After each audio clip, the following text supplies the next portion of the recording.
Hello again, everyone. Verrill here, Flo out of Portland, and today we're not going to be able to ramble for hours. I know it's a heartbreaker because it's my niece's birthday today, and I think my sister's got cupcakes going on for her. So um, I think it's your niece, right? It's not your nephew, but hope everyone's doing good, checking in, making sure everyone's flowing properly. I had the benefit of getting my AM workout in today on a Sunday, which was ideal, and have actually decided I need to get a new wetsuit. The one I currently has is like three different leaks in it, and spring surf in the Pacific Northwest can be a little bit chilly, mainly because you don't have the benefit of all the different currents of a late summer, and so it's like booty and glove season for sure. Today was, I think, out in Cannon Beach was like a nice, chill, glassy 6-7 foot, and but I had my parents not come up, and Gracie's birthday not be thing. I definitely was trying to get an escape, so we might push it till next weekend, mainly because the sunshine's coming, and I think we're scheduling an Astoria install on top of a couple others. So that might be the case. And if it is, get customer approval for all that too. If they greenlight it and they want to take advantage, we'll go ahead and get it all flowing. So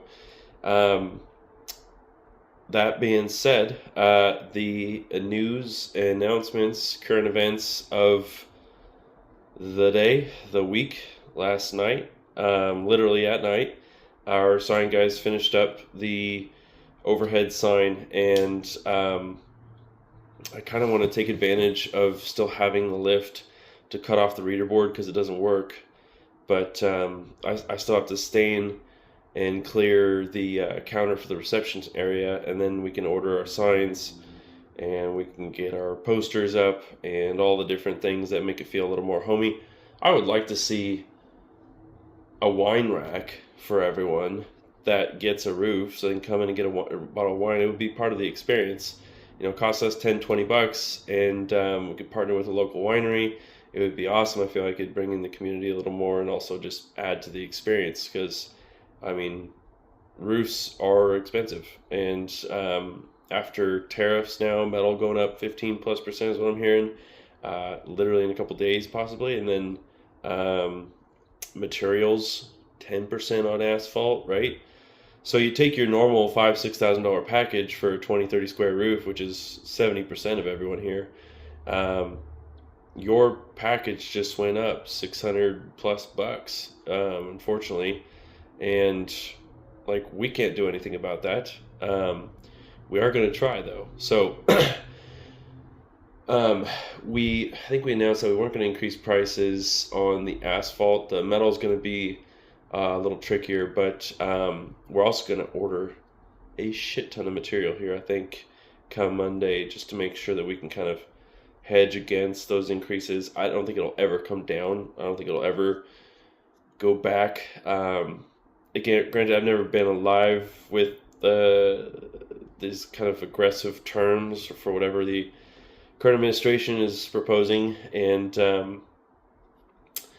it seems like they're trying to take care of some imbalance. I don't know. I don't really follow government, but it's not very sexy. Not as sexy as roofs, at least. So what else? We've got word on a pretty dreamy project that we're going to be flowing on. So that completely changes how we're going to operate here in 2025.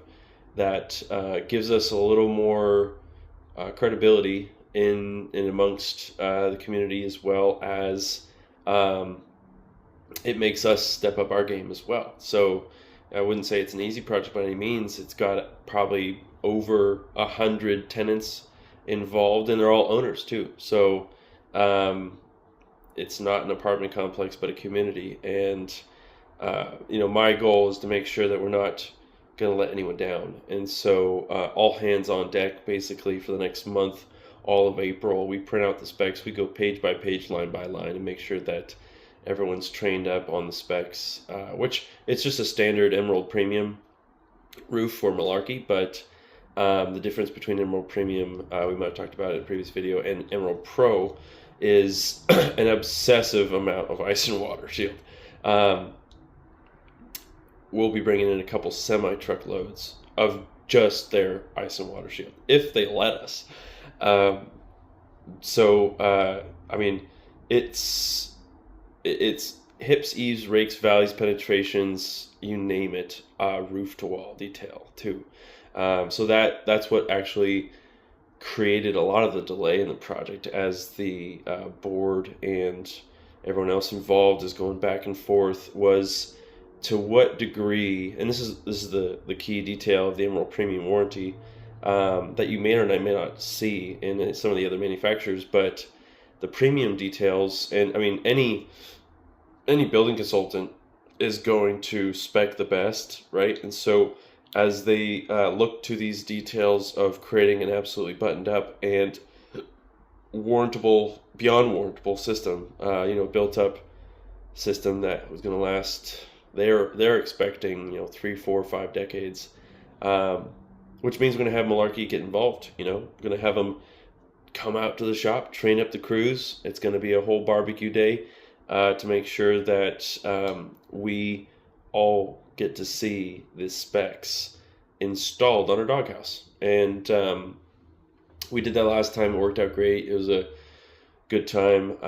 Too small of a shop, though, I'll say. So this is the first time we get to kind of utilize the space to have 30, 40 installers on top of 10 manufacturers reps maybe, and then our staff of 15-ish. So pretty excited to get this one flowing. What that does is actually relieves a lot of pressure on the residential side, which is why we're gonna ease pricing on the residential side to win more people over. So though the price increase may have taken effect, we're actually going to soften the blow for a lot of people, and hopefully everyone understands why they should be flowing. So I've always said this, and it sounds silly to say it in a way, but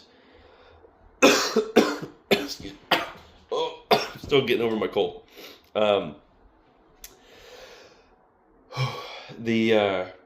always wondered why everyone didn't go with the flow. I understand not everyone's going to like you. You're too new at a certain point, and or your price isn't right. Generally is 50% of the reason, but people only buy from people they know, like, and trust. And for me, going through that stage, those first 3 or 4 years, learning, and so I think we're going into year 7 right now. The idea that,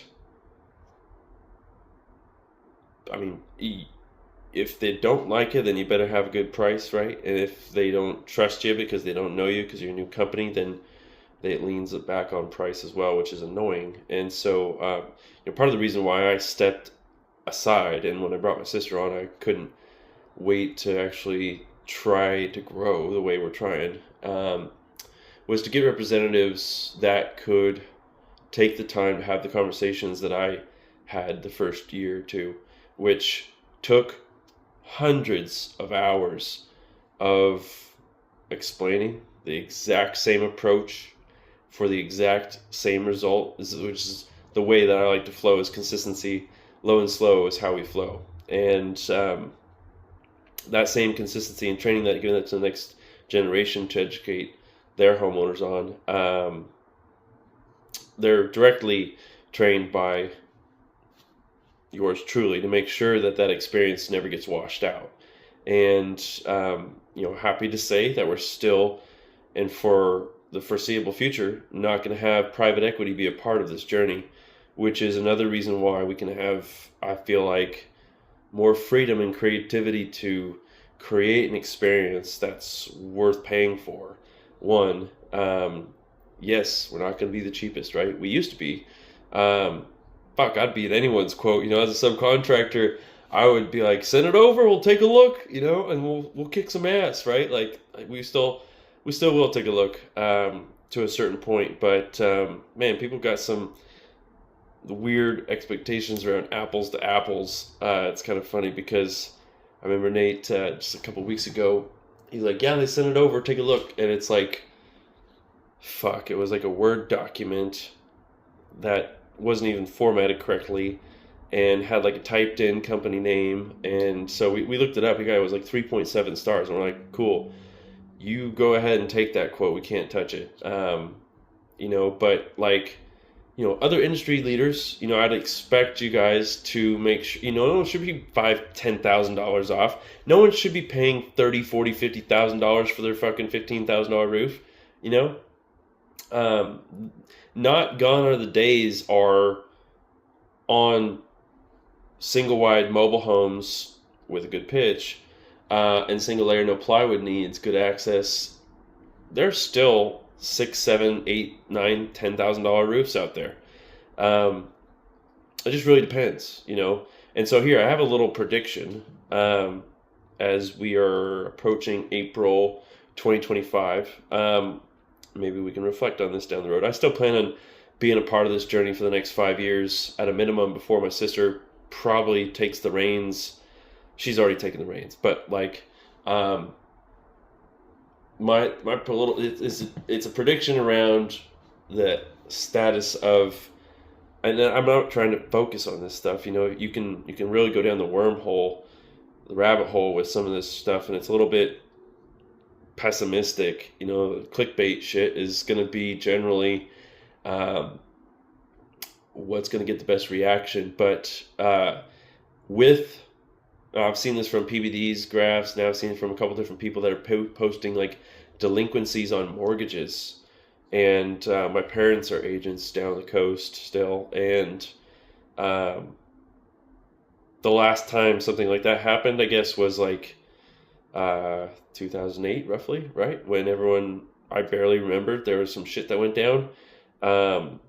When you're younger like that and you're going through the economic turmoil, like, things still seem pretty okay, even though my dad had gotten burned and had to liquidate his little portfolio to just make sure he stayed afloat, which is something I've tried to learn from over time, was from his mistakes. And so rather than going through real estate to try to create value, I think a business that provides a real service where there's a demand for quality labor is a safe place for me, at least, because I like the view. I talk about roofers liking the view. Like when I got up on the roof to do gutters, I was like awestruck by some of the farms and some of the different properties I was on top of, and looking at their like master suite of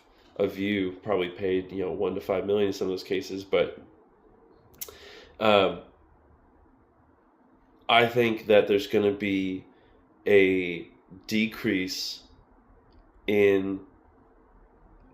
small decrease in roofing construction trade prices, because if there is an issue where there becomes some hiccup in the economies around real estate, and people have to get out from underneath them, and then they're not in a sellable state, and then there's negotiations, right? There's going to be a bloodbath, it seems like, of investors stacking who might have been preparing for this versus the people that might have got in at a higher rate and can't afford it. I don't know. I'm still jealous of everyone that got those stupid rates back during the pandemic, or just previous to the pandemic. I fucked up by not jumping on that train, but everything happens for a reason, and that timing, for me, the universe was just saying, hey, it's not time yet. So,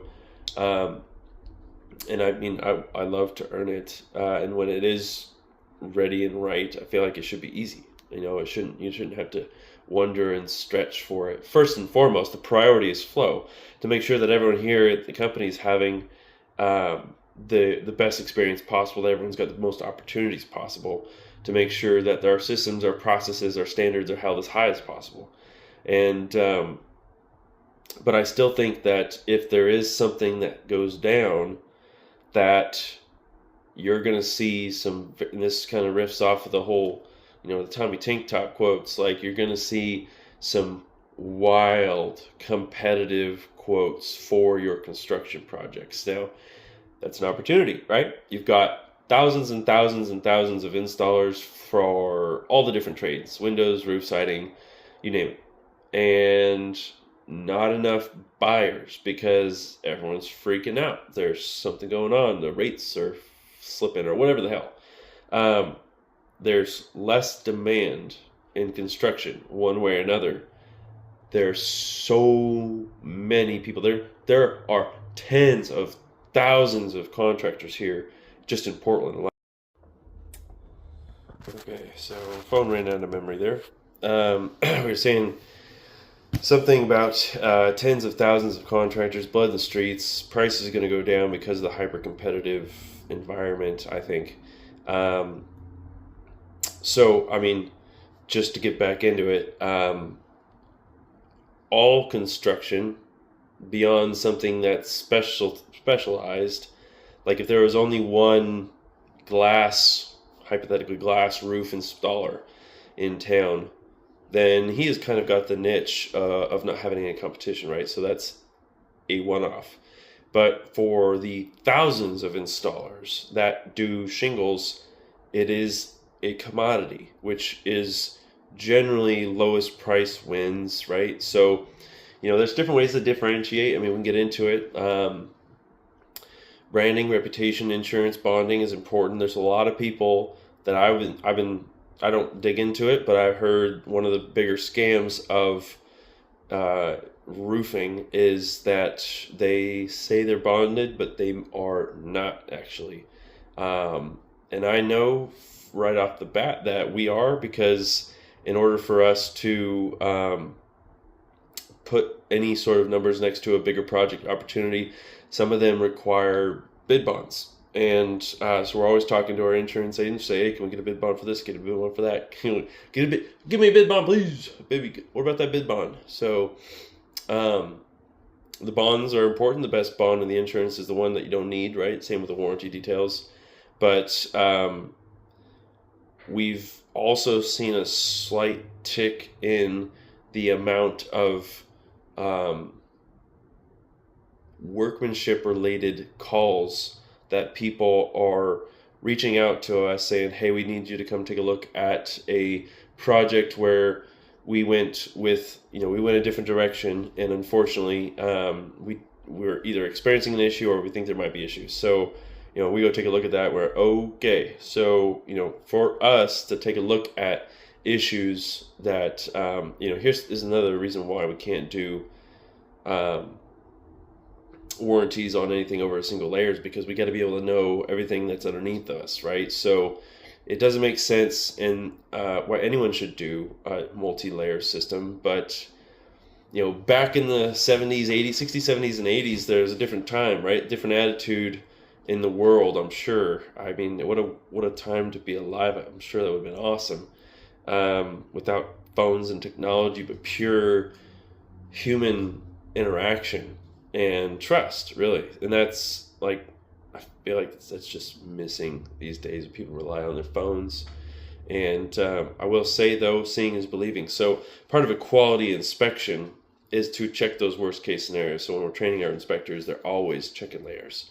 I had to let a guy go back a couple years ago who neglected to check layers. And I get to have the great conversation with a homeowner, sarcasm, on what the additional labor disposal fees are going to cost, because my ding-dong inspector back then wasn't doing his job. So I had to draw the line on that. Unfortunately, you have to have standards. And since then we found Nick and Nate, and they're the best, both young dads, but Nate specifically comes from home inspections and probably talks more than anyone wants around different things outside the roof, but we try to keep him focused on just the roof and the gutters, master of 1.5, so that way he can get out to the next one.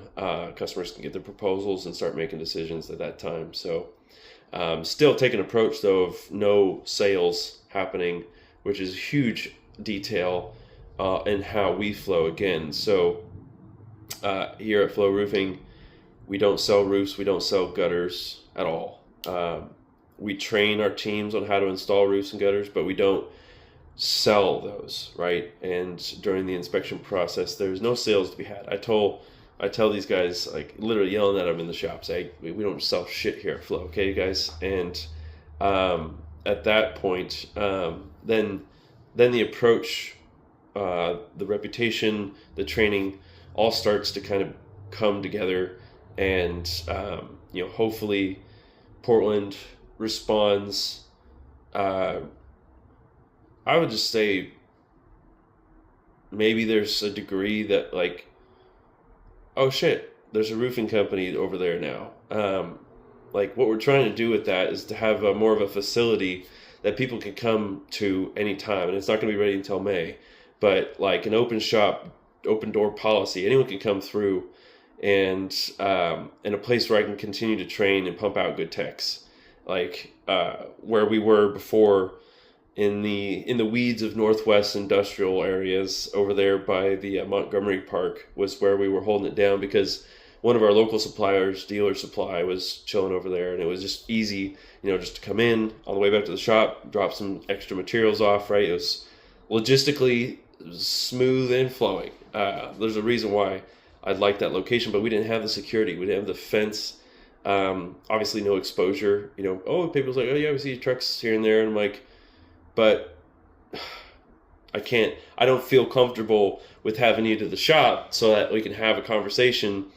I don't get a chance to meet everyone anymore. And it's one of the it's the hardest part about growth is trusting others to carry the torch for you. But, at the same time, what I started out saying in the beginning of this was that getting the people in those positions was critical for me after the first couple of years, because, and for whatever reason, everyone's entitled to making their own choices again, but like, I took it really personally when someone wouldn't go with the flow or not even ask for help or to have another conversation before a final decision was being made. And I guess, back then we maybe didn't deserve it. We were new, right? And, but like, shoot, I understand everyone wants the biggest bang for the buck, and we can do that.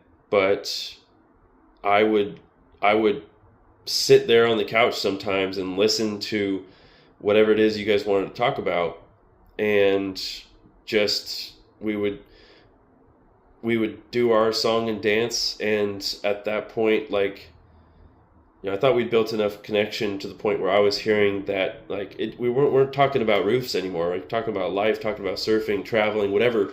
And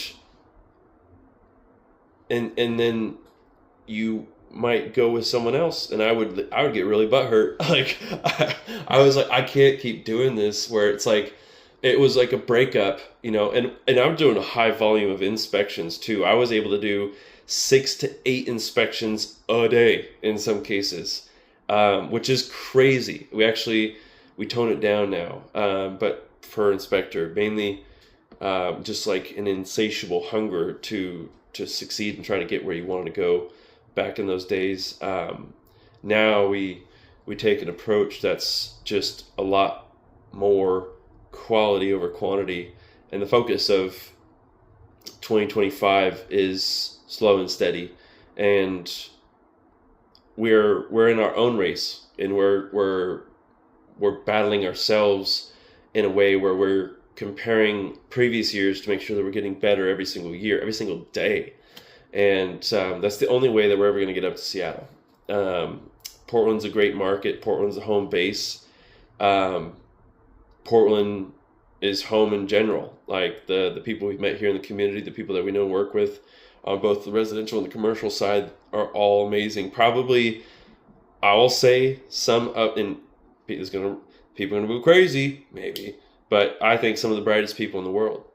We've got such a strong foundation of engineers with everything that's going on out in Hillsboro.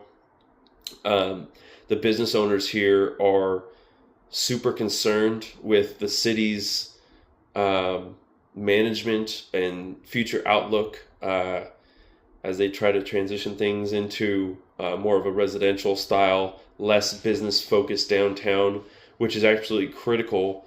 Doing something is going to be better than doing nothing to getting the city to the point where it becomes, again, a hub for travel from any destination. There's such an opportunity in Portland that, I think, first off, I guess there's some tax concerns with how now with businesses leaving the city, obviously the city's not getting the tax income from the businesses leaving, which makes sense. But the issue is that if they're not going to make decisions fast enough, then there could be a long-term deleterious effect.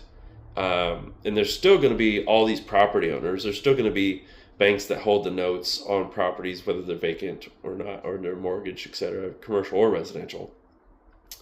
And so with that, they all have roofs. So I feel like we're going to be okay as long as we, as a company, approach roofing responsibly, which is through our lens. Roofing is done through the repair and maintain, now restore, then replace model, because not every roof needs to be replaced. We don't want to replace. We don't want you to have to replace your roof. Ideally, you're maintaining your roof well enough so that way you can kick the can down the road an extra 5 or 10 years to when there's greener grass, right? So here's the other thing. We'll do a completely separate video, and we'll end this one on this. The Roaring 20s led to the Depression of the 30s, and I think we'll do a separate video on what that could all look like. But ultimately, our move in this shop is both functional as well as, I want to make sure that the public understands that there's someone out there who's trying to do the right thing by taking accountability for the quality, by producing, training, and pushing the needle forward. Where, like here, at least in Portland, and so like the mentor, like the cohort of people that I kind of associate with, Monarch Roofing, Eustace Roofing, used to be Apple Roofing. There's a couple others out there as well. The model for going vertical with controlling the entire customer experience by bringing everything in-house, doing things the old-fashioned way, the hard way, which is how roofers did it back in the day. You did the work, right? And I had installed my 100,000 feet of gutters, and I was telling the guys just like last week, like one of my heat stroke stories, and this generation, I'm still in it, but like this generation just doesn't quite have the same perspective of what it's like to work with your hands. And I love our installers. They're probably the most hardworking people in the world. With their IDs, by the way, which is a completely separate story, because I know that ICE is around hunting for illegals, I guess, which is how the hell is construction gonna function without the people to do the work? You expect these freaking scrolling dancers to be jumping on roofs or sticking their hands down a pipe? Like, that ain't happening. So anyway, a lot to talk about. We'll talk about, maybe we'll jump into what the future might look like with the Roaring 20s. That's generally the way we see it here. Like 2025, this is our year, we believe. But if history does repeat itself, and they say that, and the smart people say that does, smarter than myself at least, then we have to prepare accordingly. And so with that, Flow takes a strong stance on doing the repairs, doing the small things well to add value, so make sure that no one's overspending, to make sure that we're not selling anyone anything that they don't need, right? Again, we don't sell shit here at Flow. So that being said, I got to get going to the cupcake party. Happy birthday, Gracie, and I'll catch you guys next time. Take care.